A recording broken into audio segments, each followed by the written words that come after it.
소프트웨어 정책연구에서 오픈소스 생태계를 분석하고 그 소프트웨어 정책을 수립할 때 어떠한 정책 방향으로 가야 되는지에 대해서 그 과기부와 협업하면서 업무를 진행하고 있습니다. 제가 말은 글로벌 오픈소스 동향이라고 했는데 오늘 오전에 기조연설과 저보다 먼저 발표하신 분들 얘기를 들어보면 다들 오픈소스가 중요하다는 얘기를 많이 하고 계십니다. 이에 대해서는 누구나 부정할 수 없는 사실이고, 그거에 대한 왜 오픈소스가 중요한지에 대해서 저는 좀 발표를 진행하도록 하겠습니다.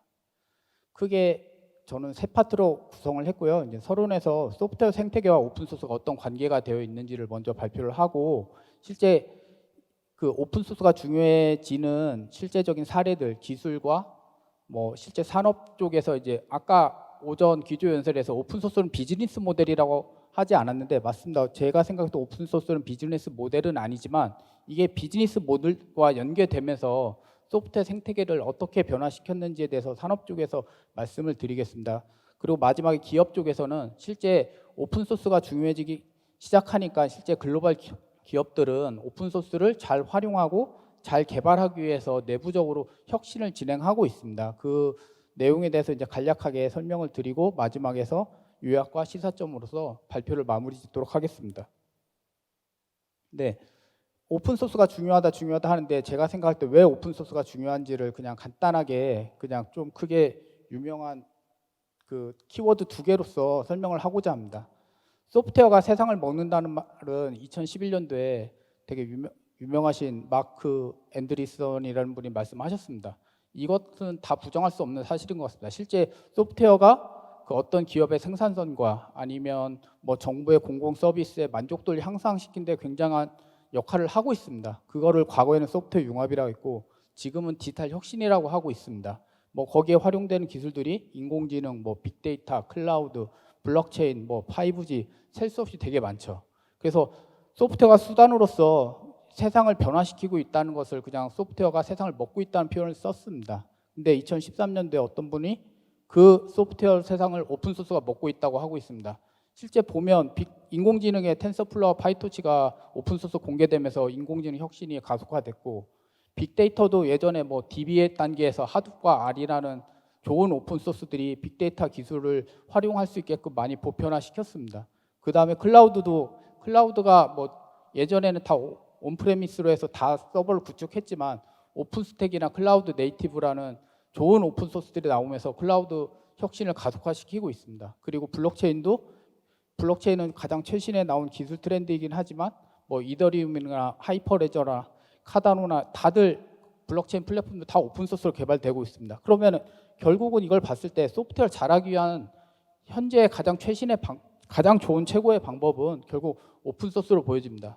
실제 이 오픈소스가 소프트웨어를 먹은 사례들을 보면 첫 번째 뭐 저 말고도 다른 발표자분들이 다들 쓰셨지만 산업 소프트웨어 97%가 오픈소스를 활용하고 있습니다. 오픈소스를 활용하지 않는 소프트웨어는 현재로서는 경쟁력이 없는 소프트웨어라고 볼 수도 있는 겁니다.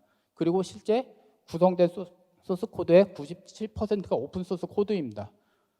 오픈소스를 쓰지 않고 내가 소프트웨어를 개발한다고 하면 그거에 대한 생산성과 아니면 성능과 이런 걸 만족시킬 수 없습니다. 결국은 오픈소스를 잘 가져다 쓰는 기업이나 아니면 오픈소스를 잘 활용을 해서 하는 R&D가 결국 생산성과 아니면 이런 쪽에서 다 가능합니다. 근데 단점이 하나 존재하죠. 보안과 라이선스 위험에 노출되고 있습니다. 왜냐하면 오픈소스를 가져다 쓰는 애로사항 중에 가장 하나가 이게 완벽한 소프트웨어가 아니라는 겁니다. 오픈소스가 처음 만들 때 누구나 다 아시겠지만 자발적인 참여입니다. 자발적인 참여라는 거는 자기가 시간을 내서 노력을 한 거지 이거에 대한 모든 만족도를 채워줄 의무는 없는 겁니다. 그러다 보니 뭐 2%, 3% 크게는 뭐 50% 부족한 소프트웨어가 바로 오픈소스입니다. 결국 오픈소스를 잘 가져다 쓰려고 하면 이런 위험성을 잘 해결해야지 효율적으로 가져다 쓸 수 있는 게 바로 오픈소스가 아닐까 싶습니다. 네, 두 번째, 오픈소스 생태계는 지속적으로 성장하고 있습니다. 뭐 저도 대학에 들어갔을 때가 90년대 중반이었었는데 그 당시만 하더라도 GNU 프로젝트라는 것들이 좀 화두였었죠. 개발자 단에서 내가 개발하는 소프트웨어 환경을 얼마큼 호환성을 제공할까, 뭐 90년대 중반만 해도 이런 그 패키지 소프트웨어들이 용량이 얼마 크지 않았습니다. 그럼에도 불구하고 좀 소프트웨어 개발 효용성을 호환성을 향상시키기 위해서 몇몇 발런티어들이 이 소프트웨어를 개발하고 공개를 했습니다. 그렇지만 이제 2000년대로 넘어오면서 이제 리눅스 커널이나 아니면 MySQL 같은 좀 어떻게 보면 패키지 소프트웨어, 시스템 소프트웨어들이 하나 둘씩 오픈 소스로 공개되기 시작하였습니다. 이 당시만 하더라도 뭐 MS라던가 오라클 같은 독점 소프트웨어 기업의 대안으로서 오픈 소스를 가져다 쓰면서 뭐 비용을 절감하거나 이렇게 하면서 이제 오픈 소스 생태가 서서히 성장하던 시절이라고 볼 수 있습니다. 그렇지만 이제 2010년대 전후로 되면서 아파치 하둡이라던가 안드로이드라던가 뭐 오픈스택 이 다양한 오픈 소스 소프트웨어들이 어느 한 기업이 독점해서 생산할 수 없는 독점해서 개발할 수 없는 규모로 이제 크게 늘어나기 시작합니다. 그러고 이제 최근에 나오고 있는 프로젝트들은 뭐 핀테크 오픈 소스, 뭐 아카데미 소프트웨어, 뭐 LF 네트워킹이든 새로운 산업 분야에서 소프트웨어 기술을 효율적으로 가져다 쓰기 위한 프로젝트들이 최근에 나오고 있습니다. 목적은 산업 디지털 혁신입니다. 기존에 있던 좋은 오픈 소스로 개발된 기술들을 가지고선 그 산업 분야에 맞춤형 소프트웨어를 개발하기 위한 내용과 지구 문제 대응, OS 그린 소프트웨어라던가 OS 클라이밋 같은 경우 지구 온난화를 대응하기 위한 소프트웨어 협업이 일어나고 있습니다. 네, 그리고 이제 오픈 소스가 초반에는 다 비즈니스 모델이 아니다. 그냥 이거는 공짜로 가져왔다 하지만 최근에는 빠르게 오픈 소스 시장이 성장을 하고 있습니다. 뭐 이게 노고 스케일이다 보니까 아직은 규모상으로는 크진 않지만 소프트웨어 시장의 규모는 뭐 좀 정체되어 있다고는 하지만 증가량이 크진 않지만 오픈 소스 시장은 빠르게 성장하고 있는 시장이기 때문에 많은 벤처들이나 스타트업들이 오픈 소스에 관심을 가지고 새로운 기술을 만들어서 시장에 진입을 하고 있습니다.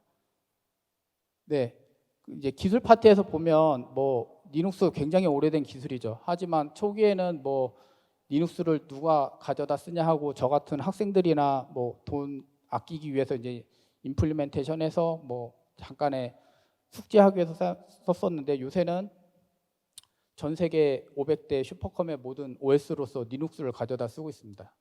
그리고 뭐 전 세계 탑 100만 대 서버의 96%가 그 리눅스를 가져다 쓸 정도로 어떻게 보면은 운영체제 기술 혁신을 그 리눅스 커널이 주도하고 있고요.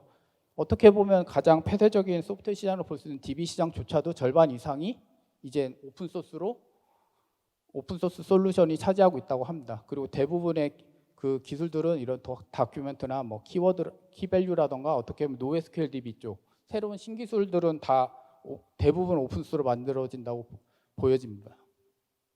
그리고 뭐 더 이상 얘기할 필요도 없이 많은 분들이 얘기했지만 클라우드 쪽에서 뭐 오픈스택, 뭐 국내에서 뭐 프라이빗 클라우드 구축할 때 인프라로서 오픈스택 가져다 쓰는 건 누구나 다 알고 있는 사실인 것 같습니다. 그리고 최근에는 플랫폼 쪽에 클라우드 네이티브, 뭐 결국 쿠버네티스 가져다 쓰기 위해서는 실제 클라우드 네이티브 기술을 가져다 쓰는 게 가장 비용 절감하고 효과적으로 가져다 쓸 수 있다. 근데 이 기술을 습득한 국내 기업들이 별로 없기 때문에 네드햇의 네드햇 오픈 스택이라던가 아니면 네드햇의 오픈 시프트라던가 이런 솔루션을 돈 주고 사다가 쓰고 있는 상황입니다. 뭐 하도 빅데이터 쪽도 뭐 비슷한 상황이라고 보여지고요.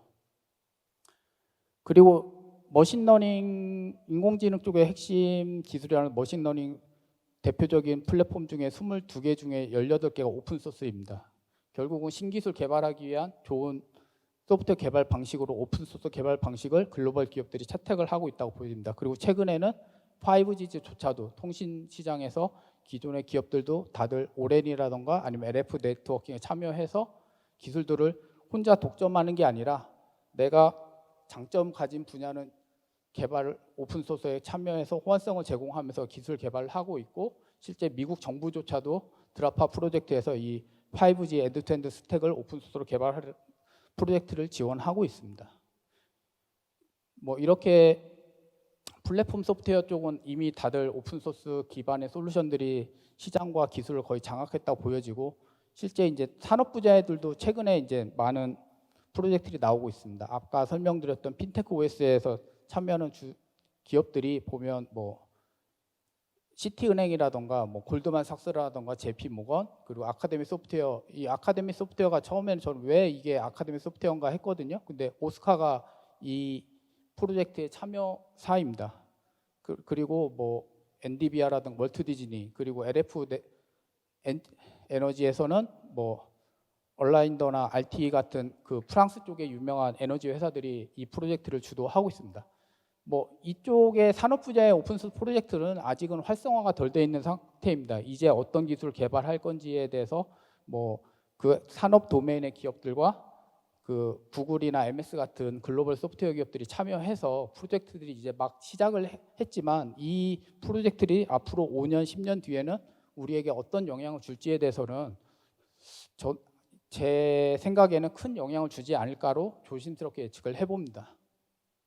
이렇게 이제 기술 쪽에서는 오픈소스가 크게 파급력 있게 영향을 미치고 있고 산업 쪽에서도 영향을 미치는 게 뭐 대표적인 사례는 구글 사례 다들 아시겠지만 상생의 생태계를 만들기 위해서 결국 오픈소스 개발 방식을 구글이 활용을 했고 참여하는 핸드폰 제조사나 서비스 개발자들도 다 안드로이드 생태계에 참여했기 때문에 안드로이드가 빠르게 성장하고 기존에 있던 다른 뭐 MS의 예전에 윈도우 미나 뭐 바다나 님 같은 다른 모바일 플랫폼 시장들은 다 시장에서 도태했죠. 그러니까 오픈소스 개발 방식으로 협업 생태를 어떻게 구축하냐가 신생태계에서 어떻게 영향력을 유지하고 강화시키는 데 중요한 핵심이 된 사례라고 볼 수 있습니다.